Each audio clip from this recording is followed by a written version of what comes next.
Part 3 A Satanic Tissa Part 3မှာတော့လူသားတွေဟာအဆုံးစွန်ထိဒုံးပုတ်ခံရပြီးနောက်သူတို့ရဲ့နောက်ဆုံးလက်နက်နဲ့ချင်းအင်ပါယာကိုအမြင့်ပြတ်ချေမှုန်းဖို့ကြိုးစားကြမှာပါ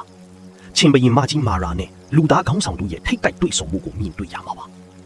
ဘဟုခါမဆောင်တဲ့မှာချင်းတွေကလူသားတွေကိုအုပ်စုလိုက်ဝိုင်းအောင်ထားပါတယ်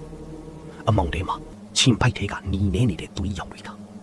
ကြောက်စရာကောင်းတဲ့မီးသီးလေးတွေလိုတောက်ပါနေပါတယ်ထိတ်လန့်တဲ့ကြောင်အုတ်ဟစ်တံများနဲ့တောင်းဖြတ်အတောင်းပန်ခတ်တံများကကြိုးချမ်းပွေအတီးပါပဲသူ၏အစီအနစ်တွေအလွန်အမင်းရရှိသွားတယ်မာရာခမအလေမှာအလင်းတန်းတွေထွက်ပေါ်လာပြီအတောင်းပန်တွေကပုံမိုးကြီးမားကဓားသွားတယ်လို့ချုံထက်လာပါတယ်သူမဟာအင်းစတဲ့နဆိုးတစ်ပါးနဲ့ပူတူအယိုးချင်းပုတ်လိုက်တဲ့စွမ်းအင်လိုင်းတုံးခါတန်တွေဟာသူမရဲ့ခွန်အားတွေပုံမိုးကြီးထားလာတာကိုမြင်ရမှာပါလူသားပညာရှိတွေကလျှို့ဝှက်ခန်းတွေကနေအေအာမခရမ်းလုံရောင်ကြီး UV လိုက်နဲ့အတန်လိုင်းဖြတ်တောက်တဲ့ကရိယာကိုထုတ်လိုက်ပါတယ်အပြာရောင်အလင်းတန်းတွေခမ်းမတွေမှာဖြာထွက်သွားပါတယ်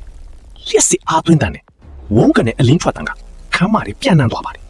လူသားတွေကချင်းတွေရဲ့တဘာဝရန်သူဖြစ်တဲ့အေအာမပဇွန်တွေကိုအစိတ်ကြီးတွေတိုက်ပြီးစစ်မြေပြင်တွေလွတ်လိုက်ပါတယ်ပဇွန်တွေကချင်းတွေကိုလေထဲမှာဝိုင်းဖမ်းနေပါတယ်လေရင်ကြီးများပြန်တန်းတယ်လို့ပြင်းထန်သောအတောင်ပံခတ်တံများကိုကြားကြရမှာပါခမ်းမအထက်ကောင်းကင်ရမှာချင်းမပူကျုပ်တွေနဲ့ပဇွန်တပ်ဖွဲ့တွေအပြေးအထန်တိုက်ခိုက်နေကြတယ်အပြားရောင်အနီရောင်နဲ့ငွေရောင်အလင်းတန်းတွေလေထဲမှာရှုပ်ထွေးနေပါတယ်လူသားတရေကောင်တအုပ်ကချင်းတွေအားလုံးရွာကိုရောက်နေချိန်မှာသူတို့ရဲ့အရင်အမြစ်ဖြစ်တဲ့စိန်ဆန်းအိုင်ကိုဖျက်ဆီးဖို့ဓာတုဘုံတွေနဲ့တိတ်တဆိတ်သွားရောက်နေပါတယ်ရှုံနုံနင်းတန်နဲ့တောတွင်တရိษံအော်တံများကိုလူသားကစတင်ကြားနေရပါပြီ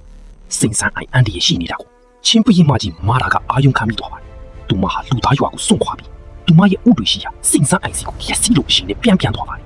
စိုးရင်ပူပန်မှုနဲ့ဒေါသရောနှောနေပါတယ်ချင်းပရင်မမာတာနဲ့လူသားတရေကောင်တို့စိန်ဆန်းအိုင်အလင်းမှာထိတ်တိုက်တွေ့ကြပါတယ်မာတာကသူမရဲ့အတန်လိုက်နဲ့တိုက်ခိုက်ပြီးလူသားကဓာတုဘုံကိုဖောက်ခွဲဖို့ကြိုးစားနေပါတယ်ဘုံပေါက်ကွဲသွားပြီးစိန်ဆန်းအိုင်တစ်ခုလုံးမီးတောက်တွေဓာတုအငွေ့တွေနဲ့ဖုံးလွှမ်းသွားပါပြီမာရာနဲ့သူမရဲ့အင်ပါယာတစ်ခုလုံးမီးတောက်ထဲမှာပျောက်ကွဲသွားပါပြီရေရာမပေါက်ကွဲတန်ကြီးနဲ့